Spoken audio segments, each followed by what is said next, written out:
Hi friends, I welcome you all to Daily UPSC Learning.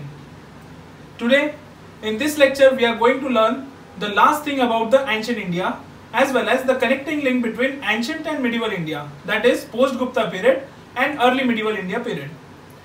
In the post-Gupta period, three dynasties were prevalent, that is Harsha dynasty or Pushyavati dynasty or Varsha dynasty, Vardhan dynasty.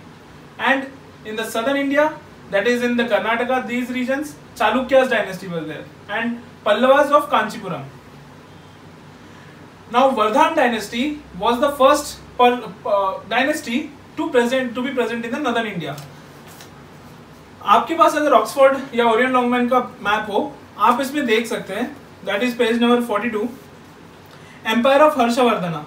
तो ये जो northern India का part है except Rajputs, तो राजपूत छोड़ के सारा जो पार्ट है that was of Vardhan dynasty. Rajasthan का एरिया देख लीजिए आप, वहां पे गुर्जर प्रेजेंट थे. And after that will come to this part. Prabhakar Vardhan was the founder of Harsha dynasty, but some sources say that Pushyavati was the founder. So आप पुष्यवती याद रखिएगा, Pushyavati was the founder of Vardhan dynasty and Prabhakar Vardhan was the next king of Harsha dynasty or Vardhan dynasty. Then after that came Rajyavardhana, then comes Harsha और हर्षवर्धना. इसलिए हम इस dynasty को कभी कभार हर्षा डायनेस्टी भी कहते हैं या फिर वर्धान डायनेस्टी भी कहते हैं या पुष्यवती डायनेस्टी, जो आपको मन करे वो कहे. Harsha was also known as Siladitya and he started which is called as Harsha era, that is 606 AD. हमने इसके पहले विक्रम संवत पढ़ा था एंड सका एरा पढ़ा था, उस पे ऑलरेडी क्वेश्चन आ चुका है मैच द फॉलोइंग के लिए, इसलिए आप ये याद रखिएगा, that is Harsha era was started with the incoming of Harsha. Then what were the fights during Harshavardhana? The first fight was with Chalukya kingdom, that is ये Chalukyas already present and Chalukyas का एक किंग था Pulakeshin and Pulakeshin he defeated Harsha. Harsha चाहता था कि southern India that is Deccan में वो defeat करे सबको, लेकिन Pulakeshin did not let Harsha come towards the Deccan area. Now what were the relations with China? Hiuen Tsang, जो हमने मिडिवल इंडिया की सीरीज में फॉरेन ट्रैवलर्स वाला वीडियो था, दैट इज सेकंड वीडियो, उसमें हमने पढ़ा था कि Hiuen Tsang he was a Chinese traveller. He came to study at Nalanda University and he also was present during the Harsha dynasty as well as Chalukya dynasty. तो ये आप याद रखिएगा. अब Hyutsung mentioned two assemblies of Harsha. The first assembly was Kanauj assembly and second assembly was Prayag assembly. Kanauj assembly was set up by Harsha to popularize Hyutsung and his Mahayana ideals. हमने एक video में पढ़ा था कि Mahayanism was during the fourth Buddhist council. ये आप याद रखिएगा, फोर्थ बुद्धिस्ट काउंसिल जो हुआ था कुंडलवन कश्मीर में. Then after that Shaivism, he was a Shaivite, लेकिन ही वाज आल्सो इम्प्रेस्ड और he was also following a little bit of Mahayanism. He respected them. This was about Kannauj assembly. The second assembly was Prayag assembly. अब Prayag assembly it is known as the earliest version of Kumbh affair. Kumbh Mela जो होता है ना, कुंभ fair, तो वो Harsha dynasty ने या हर्षा ने शुरू किया था, ऐसे कहते हैं. Then after that Harsha was also a prolific writer. He wrote 3 books. ये पीटी में ऑलरेडी क्वेश्चन आ चुका है, आगे भी आएगा, तो आप ये पीटी पॉइंटर आप याद रखिएगा. The first book was Nagananda, second book was Ratnavali and third book was Priyadarshika. ये आप पीटी पॉइंटर याद रखिएगा. Then Banabhatta was present at Harsha's court and he wrote 2 books, that is हर्षचरिता मतलब हर्ष के बारे में and कादम्बरी. So ये भी पीटी पॉइंटर है, ये दोनों पीटी पॉइंटर आप याद रखिएगा, बिल्कुल मत भूलिएगा. Then comes Chalukyas. अब Chalukyas were present in the southern India, that is Badami of Karnataka. अब Chalukyas के पहले during Guptas Vakatakas were present. Vakatakas नाम की भी एक डायनेस्टी थी जो थी present during Gupta. And after Vakatakas, Chalukyas came during 6th century AD. It was found by Jayasimha. So Jayasimha was the first ruler of Chalukya dynasty. And हमने already पढ़ा था कि Pulakeshin he did not let Harsha conquest the Deccan. अब ये जो mention है ना कि Pulakeshin defeated Harsha, this is mentioned in the Aihole inscription of Ravikirti. Ravikirti एक पर्सन का नाम है.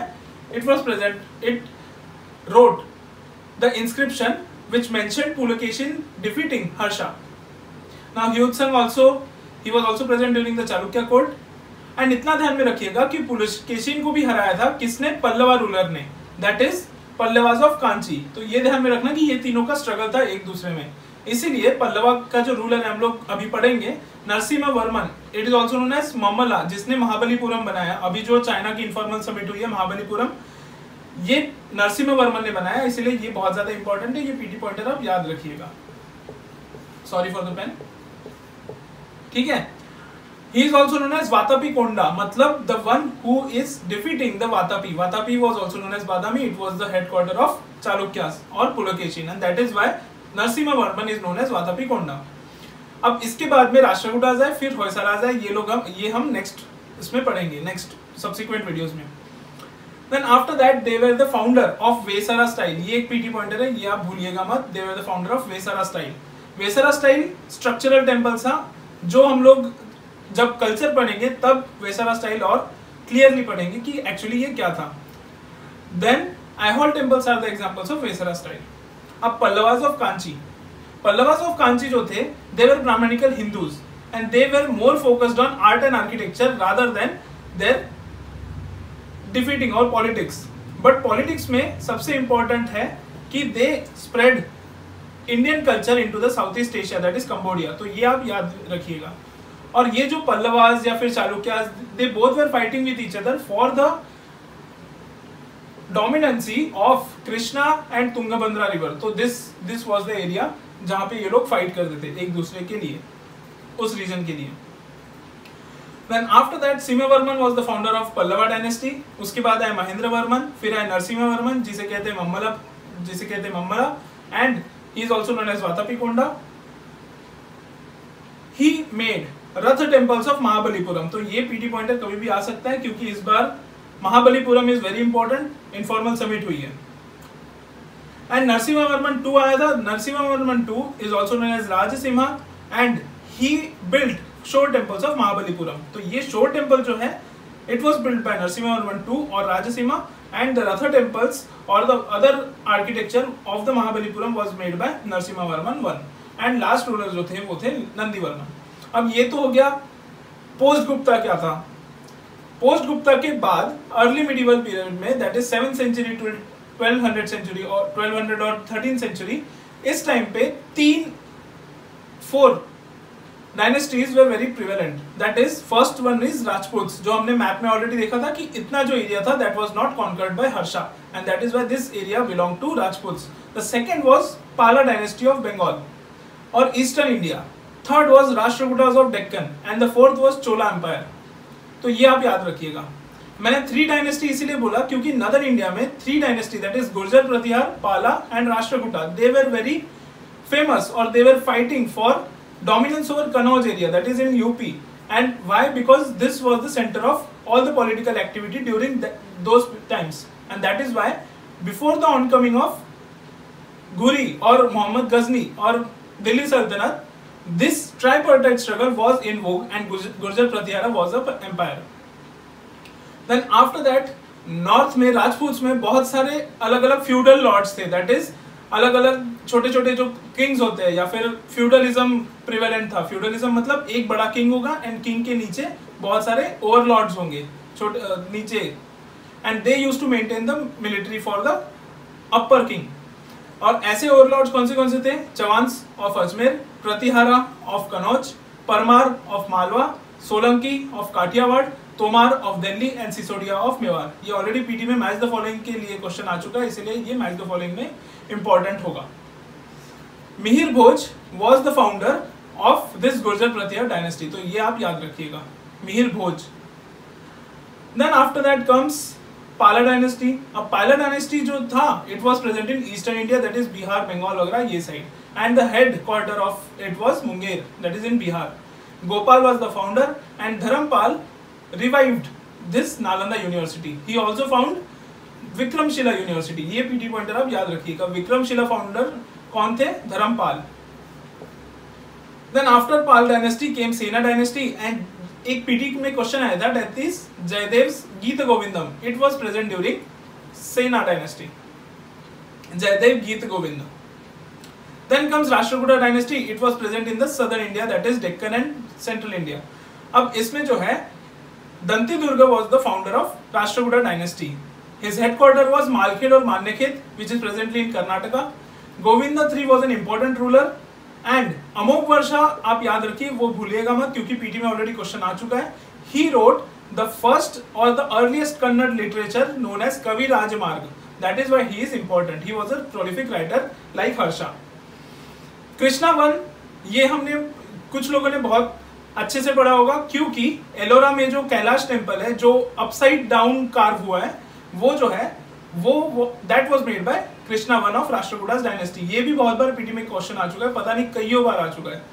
ये it is a rock cut temple, ये याद रखिएगा. And it was cut upside down, मतलब ऊपर से ये लोग नीचे तक गए थे कार्व करते करते. Now Chola dynasty, it was present in the southern India and Chola was a great empire during early medieval period. इसका founder था विजयालया. He was the feudatory और he was the military person of Pallavas. तो पल्लवास के बाद में चोलास आए. यहाँ पे जैसे पल्लवास आप देख सकते हैं, यहाँ पे Cholas. His headquarter was Tanjore और Gangaikonda Cholapuram. And two most important personalities were there or kings were there. One was Raja Raja and his son Rajendra I. अब Raja Raja he formed or he built Brihadeshwara temple और Raja Rajeshwar temple. ये RRWR इसे लिखा है क्योंकि Raja Rajeshwar at Tanjore. He conquered half of Sri Lanka, जो अभी का नदन हाफ है या फिर द्राविडियन कल्चर अभी भी श्रीलंका में प्रिवेलेंट है. That is because of Raja Raja Chola. And he maintained a huge navy, तो नेवी के लिए ये इंपॉर्टेंट थे. Second is Rajendra one. Rajendra one was the most important king of the Chola Empire because it is during his time the Chola Empire reached its zenith. उसने क्या क्या किया था, हर जगह एम्पायर को एक्सटेंड कर लिया. Odisha, west Bengal, Andaman Nicobar, Burma, even Sri Lanka, the whole Sri Lanka was conquered by Rajendra one. And also south east Asia, Malay peninsula, then Burma, these areas were also conquered by Rajendra one. And after that हम लोग पढ़ेंगे इनका एडमिनिस्ट्रेशन, क्योंकि questions administration पे भी आ चुका है. तो एडमिनिस्ट्रेशन ऐसा था कि सबसे पहले तो mandalam was the biggest unit, province it is known as. Then valanadu which is known as region, then nadu district and kurram which is a group of villages. And उसके बाद में विलेज. एंड विलेज लेवल पे local self government was the most important part of Chola empire. तो ये आप याद रखिएगा, local self government. अब इसके टाइम पे that is during Rajendra one and Raja Raja Chola, कंबन was a writer. He wrote two books, that is Ramavataram and Ramayan. कंबन की Ramayan is now also famous. इस पे बहुत सारी सीरीज भी बनती है.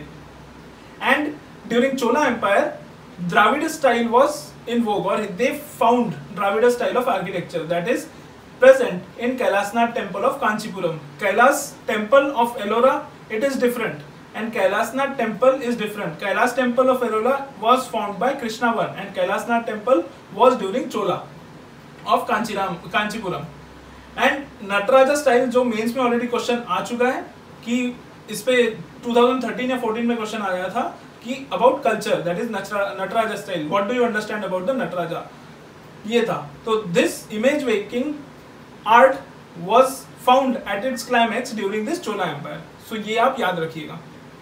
सो this is all about the early medieval India as well as post Gupta India. अब इसके बाद में ancient India is over. I don't think ancient India में इससे ज़्यादा आपको कुछ पढ़ना पड़ेगा. So thank you guys. I hope you loved ancient history series as well as medieval history series. We are going to complete modern India soon. So आप ध्यान रखिए एंड इसे मल्टीपल टाइम्स रिवाइज कीजिए. All the best for your exam. Thank you.